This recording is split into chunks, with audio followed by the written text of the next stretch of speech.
Now I'm here on the TriCaster in a brand new session, and this is what it'll look like when you start your own session. So over here on the top left, we have all of the inputs that I have access to switch to. So input 1 and 2 are the cameras to my left and to my right, and input 3 is the internet computer that you see below the glass. Inputs 4, 5, 6, 7, and 8 will always be black by default. We also have our DDRs 1 and 2. These are media players that you can use to input videos or images or sounds. And then you have your GFX 1 and 2 over here, and these are used mainly to overlay graphics or text on top of your images. Beyond that, you also have 4 mixed effect inputs that we'll get into later. You can use those to create composites where you're mixing multiple inputs together. Most commonly, you will use those to create a green screen composite with one foreground and one background. But in the new TriCaster, you have more options to do than just a simple 2-layer composite. You have your various buffer inputs, and then you have a black screen input. On the interface itself, this box over here is where you'll be able to set what your auto transition is. So we can see that right now it's set to be a fade. So when I hit auto, it'll fade between my program and my preview monitor. If I click over here, I'll have access to more transition options. You have 9 transition options quickly selectable over here. However, I can change what these 9 options are by clicking on this plus icon and scrolling all the way down to where it says transitions and then choosing one. Blinds, box, there's a whole bunch that you can choose from. So there's a whole bunch of transitions over here you can choose from. And there are more fun ones that you'll be able to find under animation stores. You can use some kind of more complex graphical animations. For example, this alien hand. Now when I hit auto trans either on the interface or on the physical board, it'll do that transition. Of course, I could also use the T-bar to control how that transition appears, how long it appears and where it holds, etc. So I can have it hold there and then quickly go back down, for example. These 2 boxes over here is where you're going to set what your DSK options are. So right now we can see that DSK1 is set to be GFX1 and DSK2 is set to be DDR2. Let's say I want DSK2 to actually be my GFX2 input. I'm going to click over here, hover over Media Player, and select GFX2. So now my DSK2 is set to GFX2. GFX2 is currently unassigned. In order to add media to either your DDR or your GFX media players, the first thing you need to do is click on one of these options at the very bottom of the screen. So let's say I want to add something to my DDR2 input. I'm going to click on DDR2 over here, and it's going to open these bins for me. Now in my DDR2 bin, I'm going to go over here to the bottom left of that bin and click on this plus icon. And it's going to open a media browser for me where I'll be able to add, since it's a DDR, I'm able to add either photos, sound files, or video files. You can kind of go through all the options over here. There are some kind of stock videos that you can import. However, if you are trying to import your own custom videos or something from your own personal hard drive, you're able to do that in the Mini Studio by plugging in your hard drive into the USB input and then going to browse and choosing from the drive. So for now, let's just choose a random video to import. I'm going to choose this riverbridge.movie file. I will select it and then click OK, and now it's been imported to my DDR2 input. If I click on my DDR2 in my preview, I'll be able to preview this input now. Now to play and trim this media clip, I have some options. Now that it's selected over here inside of my bin, I can just hit play and it'll play, and whenever I'm ready, I can send it to my program monitor.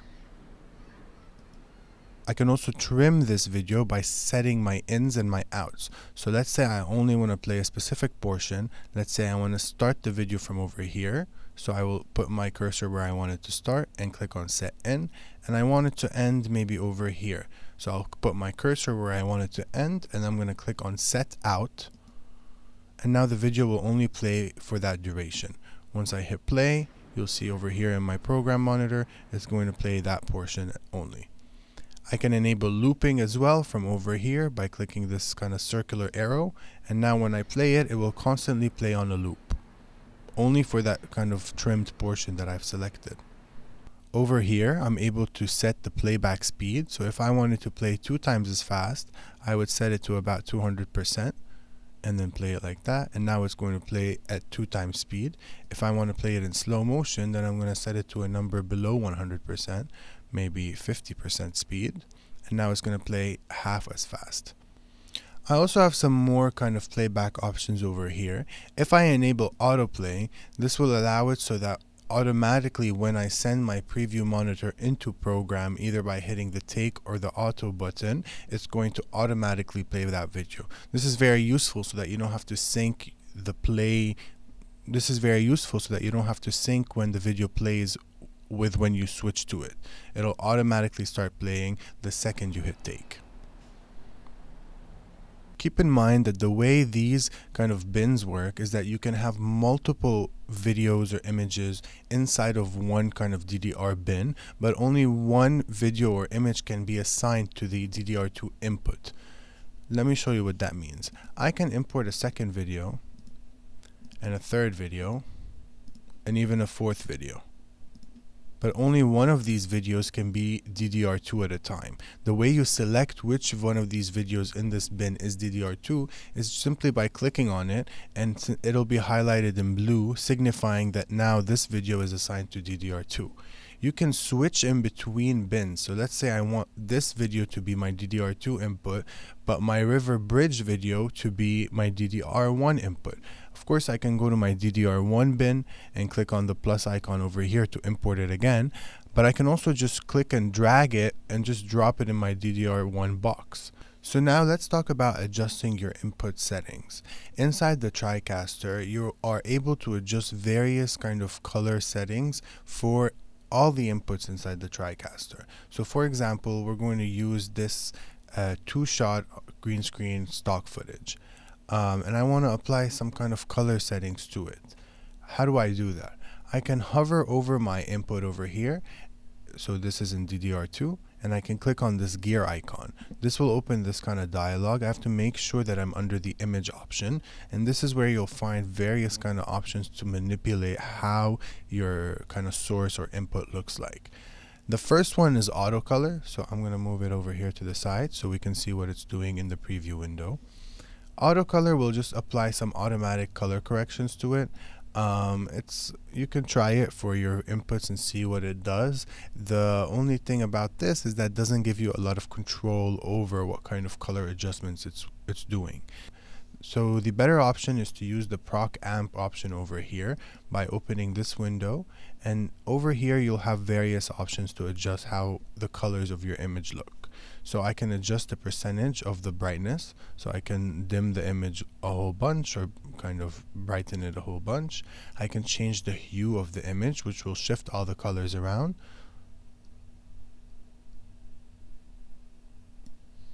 I can adjust the contrast of the image, which will kind of create a bigger distance between the shadows and the highlights. Or I can change the saturation, which is kind of adjusting how much the intensity of the colors is, right? So as I increase the saturation, you'll start to notice that all the colors become super bold. And then finally, I can adjust my white balance. So this is very useful to do in the TriCaster, especially since it's a little easier to do it from over here than to actually adjust it on the cameras from the RoboCam control unit, because you'll be able to use a dropper over here, and you can kind of compare the white balance of the cameras to actually how it's going to appear in the TriCaster's input. If I were to adjust the white balance on my own camera, I would maybe hold up a piece of white paper. In my case, I'm wearing kind of a white shirt, and I can kind of do it by selecting that white piece of paper using the dropper. In our example over here on this green screen 2-shot, we might be able to do it on his collar, for example. I'm going to click and hold on this white box over here where it says white balance, and I'm only going to release it when I find the white pixel that I'm trying to select. So actually, let's do it over here on this kind of paper. Let's see if I can find what the whitest part of the image is. maybe over here. And I will only release it when I want to select that kind of white balance adjustment, and we can see that this is the white balance that it placed on the image. It's not a perfect white balance in this case, but it did kind of shift the tones of the image to make a more kind of true to life color temperature. The nice thing about all these kind of image color adjustments that you can do is that they're non-destructive. At any moment I can uncheck Proc Amp and it will remove those adjustments, and I can check it again and it will put them back. I can also click on this reset button over here, which will reset all the settings back to default. Under the image tab is also where you'll find your keying options for green screening. Under the image input options is also where you'll find the keying options. So this is useful to remove kind of the green or blue screen behind you. This will be covered in depth in another video. And then finally, you also have some crop source options. So this will allow you to crop your image. For example, in this case, I might crop the left and the right so that I don't have to worry about keying them accurately, since I know that my subjects will never enter this part of the frame. However, you can get creative with it and kind of crop to create more kind of funny looking graphics. You can also feather out your crop so it's less intense on the edges. And same as always, I can also uncheck this crop source option and it will remove the cropping or re-enable it. And I can also reset it to turn back the settings to default. Alright, so let's talk a little bit about using our DSKs. So, as I mentioned previously, the first thing you need to do is actually set up your DSKs. So, this over here is where we're going to set up what our DSK input is. So, DSK1 is assigned to GFX1. Currently, if I go to my GFX1 bin, there's nothing in here. So the first thing I need to do is import a graphic or anything to kind of overlay over my my footage. So I'm going to click on this plus icon, of course, and I'm going to kind of go under titles. So you can kind of import your own graphics that you make. You can import them as kind of still images if you need to. You can also import them as videos, so videos with an alpha channel. So if you made your own graphics, custom graphics in something like After Effects, you can export them and import them here as videos. So the GFX1 takes various kind of formats. And you could also use your DDR1 or 2 as an overlay using DSKs by assigning them over here. You can also use the DSKs as one of the cameras, so you could overlay any of the inputs. You make sure you assign that over here. For now, I'm going to just use one of the templates that they offer me. So when I go over here to import under titles, there's a whole bunch of things that I could use in the format that TriCaster gives me. So you can go through these yourself and kind of decide which one is good for you. So for now, I'm just going to use a random lower third that they kind of offer. I'm going to use this one, the arrow lower third. Click OK, and now it's imported. I'm going to preview my GFX1 window, which is what I've just created, and I can see what it looks like. So it kind of offers you a template for you to type what you need to type. So I can right click on it over here and click on edit title, and now I'm going to be able to actually edit what that overlay looks like with the template that they provided me. So over here I'll just put my name, and then maybe the title underneath.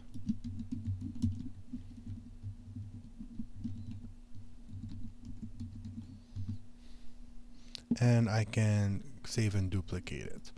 So I've created this lower third. It looks like it's black in the preview, but actually this black is an alpha channel. So this is actually a transparent channel that I can overlay over anything I want, as you can kind of tell over here with the grid. Alright, so now that I've assigned my DSK to be GFX1 and I've set up my GFX1, the next thing that I need to do is make sure that I'm happy with the transition of that DSK. Right now it's set to fade, but I can change it to be something else. So if I click on the fade over here, maybe I want my lower third to, instead of fade, I want it to kind of pop up from the bottom like this. So I can kind of assign it to be that, and that's going to look a little bit like that. The way that DSKs work is that it's going to, if you just, toggle it to send over here, it's going to send it to whatever is in program right now. So right now, my program is actually this monitor that you guys are looking at, my full screen share. And so when I click in over here to kind of initiate that DSK, it's going to send it into the program, and then I can see it for a few minutes, and then I can send it back out. That might look like if I was actually live on this shot, I could send it over in here, you could see it for a few minutes, and then I could send it back out. It's important to also understand that the DSKs kind of work as toggles. So once they're enabled, they're going to be on all your inputs. So as you can see, it's also on my preview input right now. And as I switch what my preview input is, I'm always going to be seeing this DSK because it is toggled on. So it's always going to be up there until I toggle it off, and then it's going to go away. So keep in mind that the DSK is not kind of tied to only your program monitor or only the preview monitor or only whatever was in program or whatever was in preview, but it's either active or deactivated. So make sure that you are happy with it before you kind of send it to program.